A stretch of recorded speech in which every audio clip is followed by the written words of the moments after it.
Hi, I wanted to come on today to share a couple of journal entries.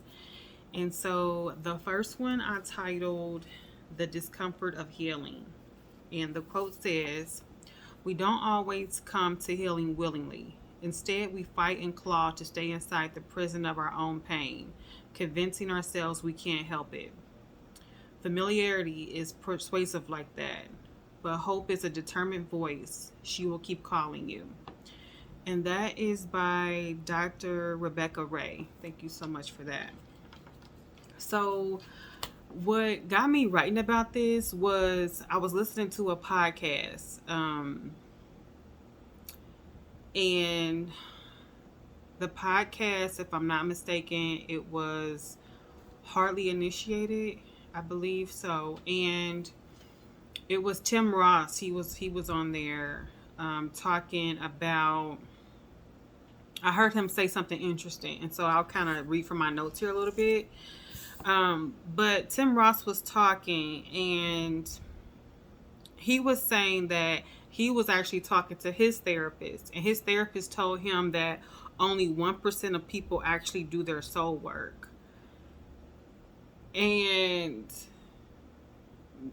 I just thought that number was really, really shocking.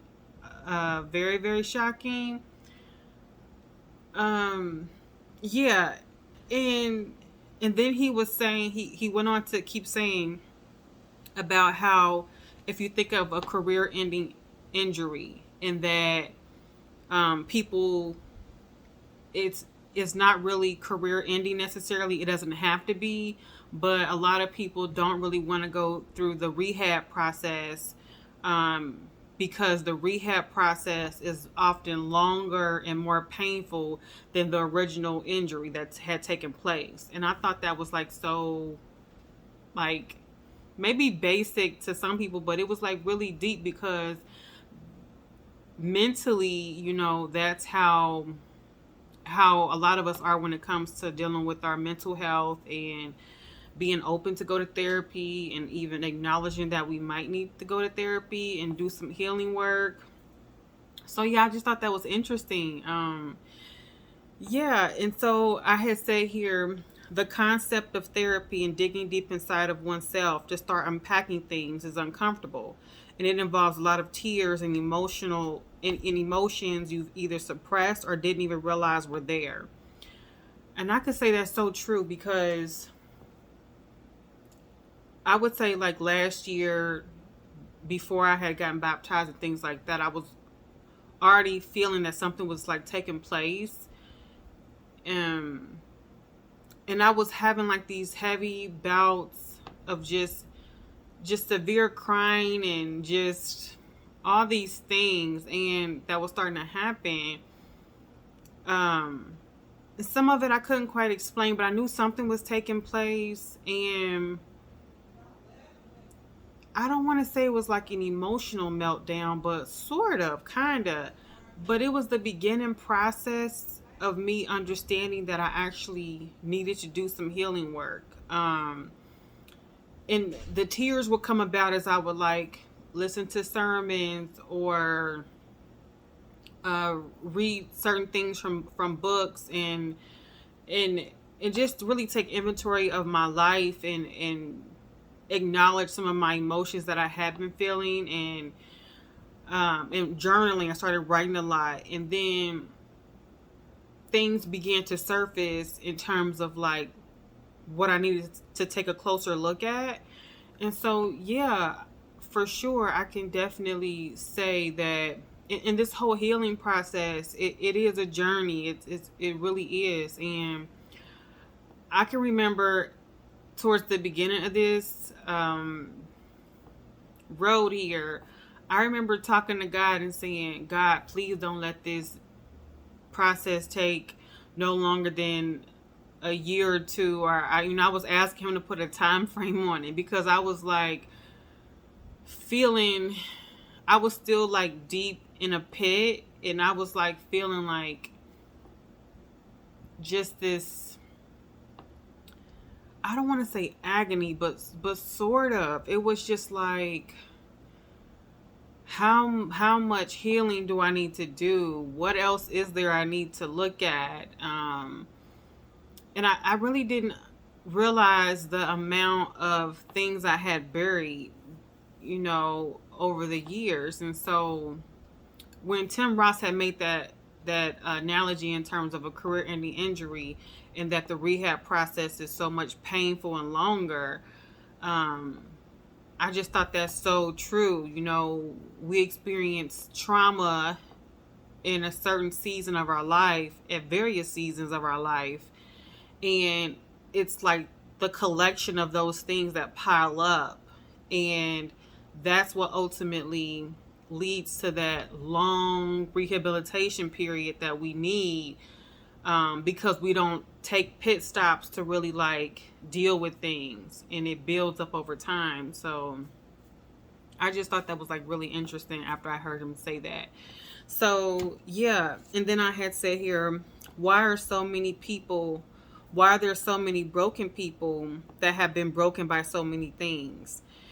And I thought about that. I said, I would say, honestly, as I look around now, like from just YouTube and the amount of like self-help books that are out and things like that, and resources that are available, the amount of people that are actually going on their healing journey right now and are, they're going through their process right now. I think it's really positive. But it also is an indication of like how many people have experienced trauma. And I just asked myself, like, why there's so many people who have been broken, and why are people breaking others is my question. And I think it's really a lot of it is just, if you don't really know that you're broken, and or maybe, I don't want to say it, like maybe if you don't know that you're sick, but then you go and spread the sickness to other people. It's the same way with like trauma, I think, and how we interact with others and how we carry it on and pass it on. I think it's the same sort of concept, but the symptoms of the sickness might not be, recognizable, so you're not even aware that you're infecting others and causing trauma to others, but it's real and it exists. And if you don't deal with it and unpack some of that stuff, it's like it goes on and on and on. And then that person carries on to the next person. So it just spreads. But yeah, I thought about that. And then I said, a lot of us don't realize that caring for your soul is necessary in order to have a healthy life, because we don't realize that we're more than a body. And I think it's true with this culture now. Everybody's so hyper focused on the visual and looks, and trying to gain attention, gain followers, present a perfect image, feeling pressure to look a certain way. And we oftentimes spend a lot of resources, money, and time and energy on outward appearances, and the foundation and the inside is what is actually crumbling. And so I think it's worth to invest more in soul care,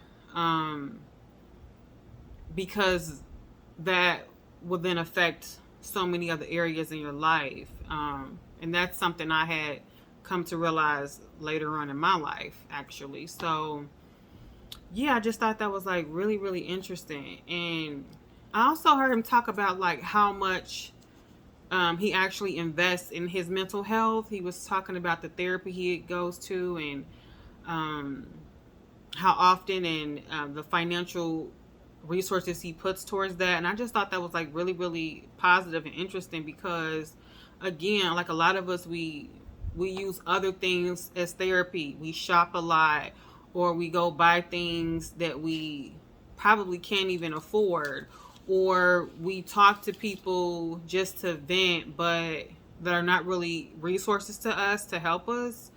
Or we seek some sort of addiction and some sort of escape instead of just sitting down with ourselves and sitting down with a therapist or seeking out helpful resources. But we find ourselves in these other means of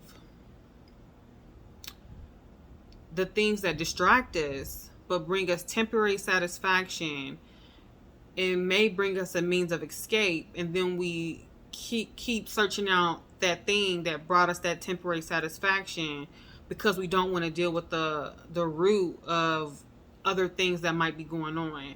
And so soul care, I didn't really understand the importance of that until, I'm now in my 30s, and I get it now. So yeah, allocating energy, finances, resources to that part, because it is so important in terms of who you are, how you feel about yourself, how you feel about the world, what contribution you make to the world, and how your life sort of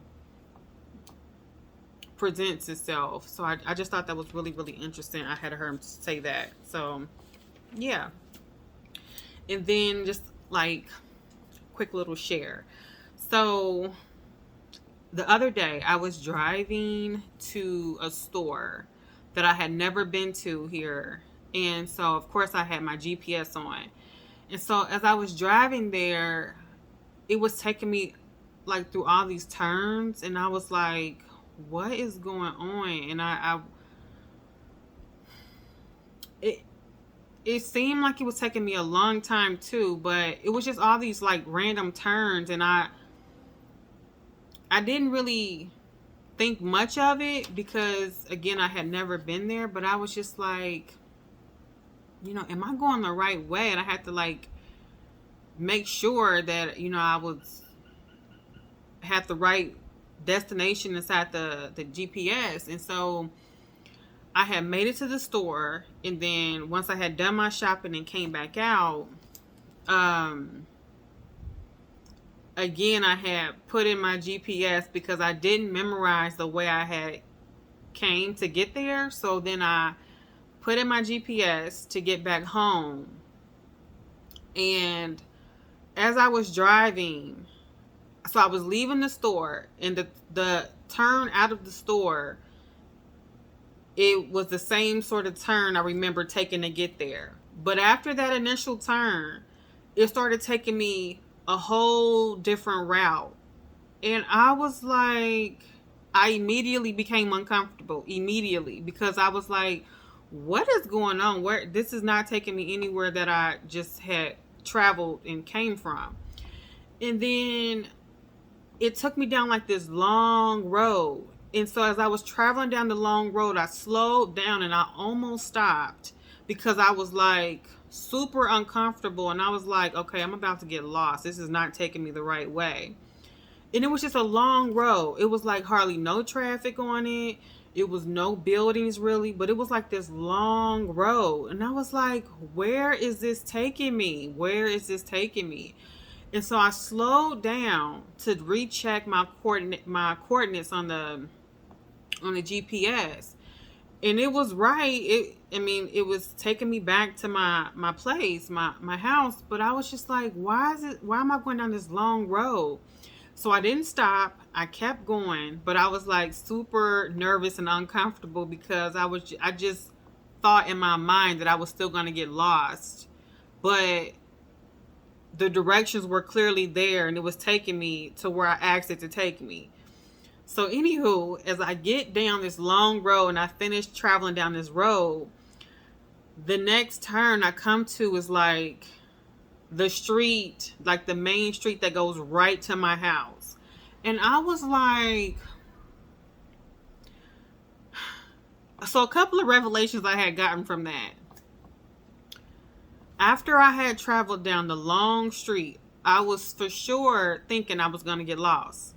but I wasn't getting lost. It was taking me a longer way, but it was the best way because it was hardly no traffic. And although the road was longer, it took me right to the place without all the turns and things to get me to where I needed to go.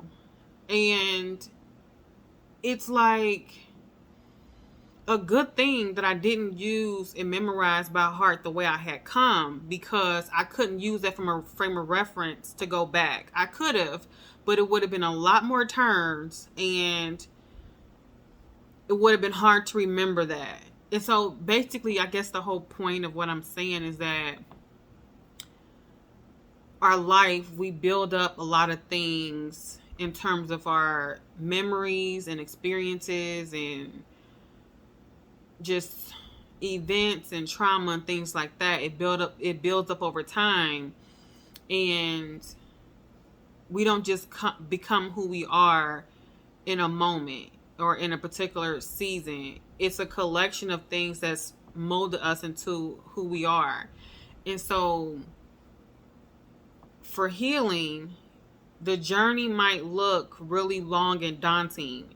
And to think of going to therapy and to start your healing process might seem really long and daunting, but you can do it. And it might not be helpful for you to try to use the things of the past and what has created maybe a large part of your being, or even just a good amount of your being and who you are now, depending upon how much healing work that needs to take place. But the things of the past and old things are not a good reference. So getting new information, being around new people, helpful people, tapping into some resources, if that's a therapy, if that's, a support group of some sort,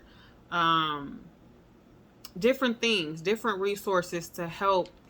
And there are so many ways. It's not just typical therapy, but there are so many things that are involved in the healing process. So whatever that looks like for you. But the road might seem long, and it's a process, it's a journey. But at the end of it, and I shouldn't even say at the end of it, because it's a continuous process. As long as we're here, it's a continuous process. But throughout the journey, it doesn't seem so long and daunting once you're into it.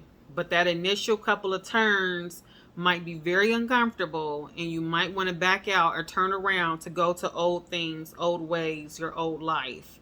But if you go forward and keep going and try to find some comfort in the discomfort, it will be more of a benefit and reward to you in your life, in your soul. So that's what I had gotten out of my little trip to the store and coming back. I just thought that was like really, really interesting. So I just wanted to share.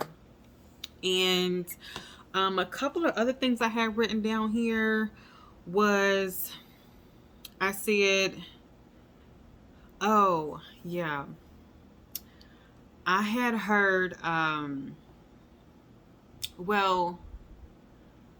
saw, was it a documentary or something? I'm not quite sure, but it was talking about like sea turtles. And I think I was watching something on the Nature Channel, I think. But it was like little baby sea turtles and how they were like born in the sand. And it was showing how they get back to the water and the various obstacles and things they have to maneuver through just to make it back to the water, the ocean. And many of them don't make it. That journey, they don't make it. And it's because they have like creatures trying to eat them, or they're obstacles that humans have put there. Like we dig those big holes in the sand and things like that. But they have to go through so many obstacles just to make it back home and back to the water. And I just thought that was like so interesting, because that's sort of what healing is like. We have to go through that long process and the journey. And there's so many different turns and different things that we uncover, and that we have to sort of contend with through that process, but ultimately it's for the greater good. So yeah, but I just thought that was interesting. And so the sea turtles, they have to fight through so much just to make it from where they hatch on the sand to get to the ocean. But they use the reflection of the moon and the stars on the water to be able to guide them. And I thought, well, how interesting is that? Because the moon is a reflection of the sun, and the turtles are using the reflection of light to guide them back home. And I thought to myself, that's what the whole healing process is to get ourselves to look like God, to get us back to our original state, as God made us and how he purposed us to be. And another thing that I heard was Dick Gregory, when he was saying, actually I wrote it down, I think. Yeah, Dick Gregory. He said, when you get here, the only thing you need to do is work your way back home. You better be as clean when you get back as when you were put here. And he said, you were not born a racist, a murderer, a bigot, a thief, but you pick it up along the way.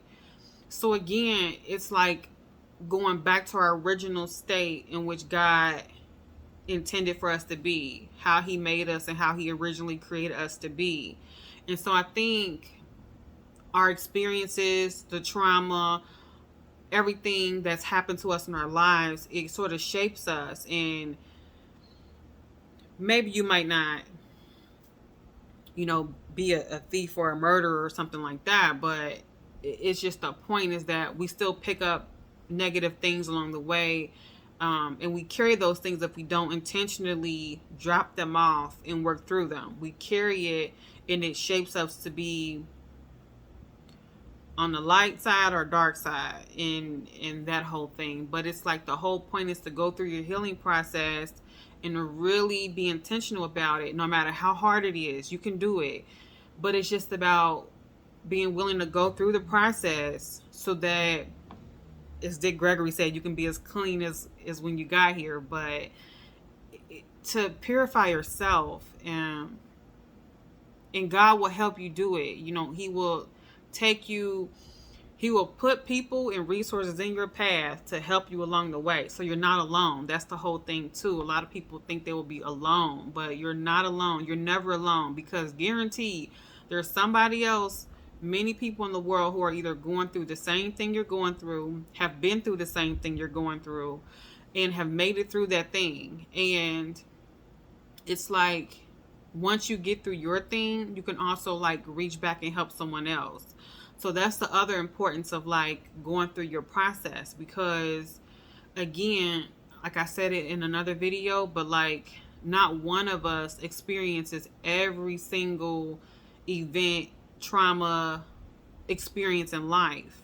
We all have our own lives, our own journeys, our own experiences. And so it's about coming through something to share and reach back and help someone else.